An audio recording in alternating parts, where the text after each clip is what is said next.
Fluent Talk Podcast. From SayAndLearn. Okay, let's dive right in. Talking about yourself in English. It sounds so simple, doesn't it? But for so many of us, that's the exact moment our minds decide to go completely blank. Well, today, we're going to change that. We're going to turn that challenge into a skill you can actually master, using a step-by-step guide to build your personal story with real confidence. You know that feeling, right? Someone asks, "So, tell me about yourself." And after you say your name, there's just that silence. You're just scrambling for the right words, feeling kind of awkward. It's a super common thing, trust me, but it really doesn't have to be your story. So we're going to tackle this like we're building a house, one brick at a time. Every great introduction needs a solid foundation. So let's start with the absolute basics, the essential pieces that create that first draft of your personal narrative. Here they are, the 3 must-have building blocks. First, your name. Easy. Second, where you're from. This can be your country, your city, whatever feels right.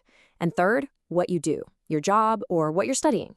These 3 little things instantly create a clear picture for whoever's listening. And you can see just how perfectly those 3 blocks fit together. It sounds so natural, right? Hi, I'm Olivia. I'm from Vancouver, and I study environmental science. It's clear, it's to the point, and it gives the other person plenty to ask about next. Honestly, the most important thing is just getting this core sentence down pat. Okay, you've got the foundation. Let's move to the next level. Now it's time to add a little color, a bit of your personality. This is the secret step that separates a totally forgettable introduction from one that actually sparks a real connection. Just look at the difference a tiny little detail makes here. I'm a student is fine, but it's generic. Adding at the University of Toronto gives us a place. And I'm a big fan of movies. Well, that's a hook. That's an invitation for a real conversation, not just a fact. So how do you find that personal touch? Well, here are a few fantastic places to start. You could share something you're passionate about. Mention a hobby. Describe a simple trait about yourself, like being a morning person. Or even just talk about how you're feeling. Any of these can instantly make your introduction sound more like you. All right, so with a solid and memorable opening, we can now kind of zoom out. An introduction isn't just about this very moment. It's a chance to share little bits of the bigger picture, the things that shaped who you are today. A really great way to add some depth is by talking about your family. Now, you don't need to share your entire family tree, but knowing just a few key words to describe your relationships can add this really warm human layer to your story. I absolutely love this example. In just 2 sentences, we learn about the family's size, their vibe, that they're supportive, and even a lovely tradition they share. That kind of detail feels so real, and it makes your story so much richer.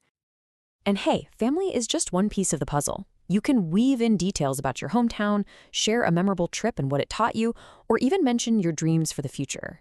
Each one of these layers helps build a more complete and interesting picture of who you are.